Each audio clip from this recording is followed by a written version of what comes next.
আজিৰ পৰা 819 বছৰ আগত তাহানিৰ কামৰূপৰ ৰজা আছিল মহাৰাজ পৃথু। বংগৰ নবাব বখতিয়াৰুদ্দিন খিলজী তেওঁ তিব্বত আক্ৰমণ কৰিবৰ কাৰণে কামৰূপৰ মাজেৰে যাব আহিছিল। মহাৰাজ পৃথু ৰজাৰ পৰা অনুমতি বিচাৰিছিল বখতিয়াৰ খিলজীয়ে। পৃথুৱে কৈছিল যে যিহেতু মাৰ্চ মাহ, গতিকে বাৰিষা আহিব, গতিকে এই সময়ত সম্ভৱ নহয়, প্ৰথমে সন্মতি প্ৰকাশ কৰা নাছিল।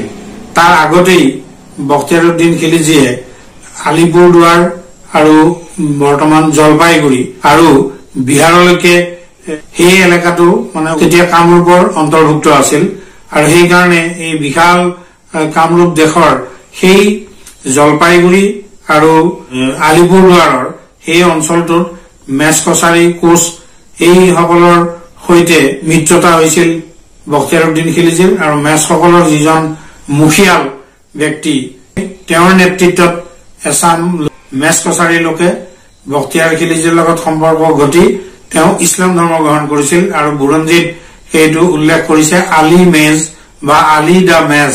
আলী মেচৰ সহযোগত বখতিয়াৰুদ্দিন খিলজীয়ে উত্তৰবংগ হৈ ছিকিম হৈ দক্ষিণ তিব্বতলৈকে আগবাঢ়ি গৈছিল। আৰু তেতিয়া মংগোলীয় জনগোষ্ঠীৰ মনপাসকলে গেৰিলা যুদ্ধৰ জৰিয়তে থকা সৰকা কৰোতে বখতিয়াৰ খিলজী উভতি আহিব লগা হৈছিল।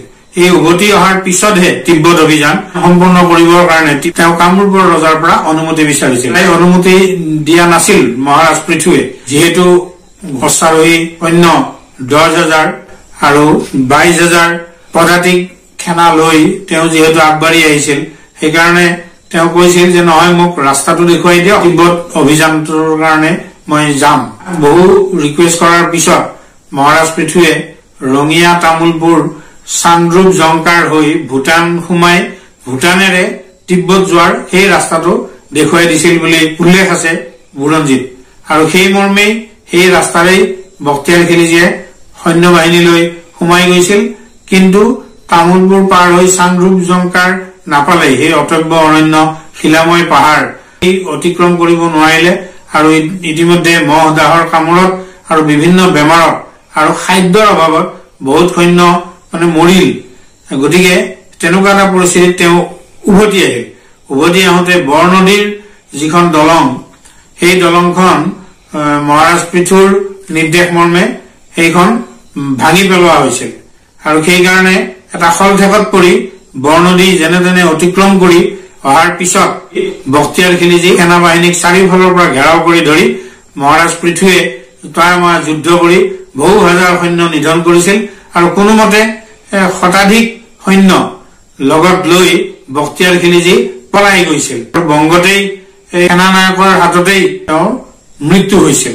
এইটোৱেই অভিযানৰ কাহিনী। এতিয়া বুৰঞ্জীত কিছুমানে বখতিয়াৰে কামৰূপ আক্ৰমণ কৰিব অহা বুলি উল্লেখ কৰিছে, সেইটো আচলতে শুদ্ধ নহয়। কাৰণ বখতিয়াৰ খিলজীয়ে তিব্বত অভিযানৰ কাৰণেহে আহিছিল, কামৰূপৰ মাজেৰে যাব খুজিছিল, কামৰূপৰ ৰজাৰহে অনুমতি বিচাৰিছিল। পৃথুৱে কৌশলগত স্থিতি অৱলম্বন কৰি তেওঁক যুদ্ধত পৰাস্ত কৰি খেদি পঠিয়াইছিল। 1206 চনৰ ঘটনা। আৰু তেওঁক খেদি পঠিয়াই 27 মাৰ্চৰ দিনা উত্তৰ গুৱাহাটীৰ দৌল গোবিন্দ মন্দিৰৰ ওচৰত ব্ৰহ্মপুত্ৰৰ পাৰত এখন শিলৰ ফলি নিৰ্মাণ কৰি থৈছিল। এই শিলৰ ফলিখন কানাই বৰশী বোৱা শিলালিপি ৰূপে বিখ্যাত। এই বখতিয়াৰ খিলজীক পৰাস্ত কৰি যে খেদি পঠিয়াইছিল সেই কথাটো উল্লেখ আছে। আৰু ইণ্টাৰেষ্টিংলি তাত অসমীয়া ৰ ব্যৱহাৰ কৰিছে, পালি আৰু অসমীয়া মিক্সড। আচলতে সংস্কৃতত লিখা বুলি কৈছে ফলিখন। আমাৰ অসমীয়া ৰ মহাৰাজ পৃথুৰ ৰাজত্বকালত 1206 মহাপুৰুষ শ্ৰীমন্ত শংকৰদেৱৰ জন্ম হৈছিল 1449। 250 বছৰ আগত অসমীয়া ভাষাৰ পৃথুৰ যি সেই সময়ৰ ৰাজত্বকালৰ যিবোৰ মানুহ, বিভিন্ন জাতি জনগোষ্ঠীৰ আমাৰ সেই সময়ৰ কামৰূপ, আৰু তাৰ আগতে দেশখনৰ নাম আছিল প্ৰাগজ্যোতিষপুৰ। চুকাফা 1228 আহি মৰাণ আৰু বৰাহী কছাৰীৰ সৈতে মিত্ৰতা কৰি এই দেশখন অসম নামেৰে বিধৌত হল। গতিকে সেই পৃথুৰ ৰাজত্বকালতেই অসমীয়া ৰ মানে ব্যৱহাৰ হৈছিল, সেই কথা শিলৰ ফলিখনে আজিও ৰিঙিয়ায়। গতিকে এইটো এটা বৰ গৌৰৱোজ্জ্বল কথা।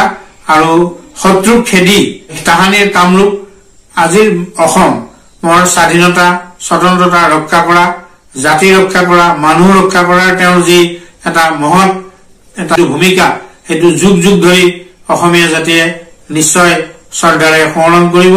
অসম সন্মিলিত মহাসংঘই আমি শ্ৰদ্ধাৰে মহাৰাজ পৃথুক স্মৰণ কৰি তেওঁৰ গৌৰৱোজ্জ্বল যি ইতিহাস, যিটো দেশপ্ৰেম, যিটো মাটিৰ প্ৰতি প্ৰেম, মানুহৰ প্ৰতি যিটো প্ৰেম, মানুহক ৰক্ষা কৰাৰ যিটো দায়বদ্ধতা, এই সম্পৰ্কত অনুধাৱন কৰি আমাৰ নতুন পুৰুষে মহাৰাজ পৃথুৰ আদৰ্শেৰে অনাগত দিনত অসমক বিদেশী বহিৰাগতৰ হাতৰ পৰা ৰক্ষা কৰিবৰ কাৰণে এটা বৈপ্লৱিক ভূমিকা পালন কৰি দেশখন ৰক্ষা কৰিব বুলি আমি আশা ৰাখিছো।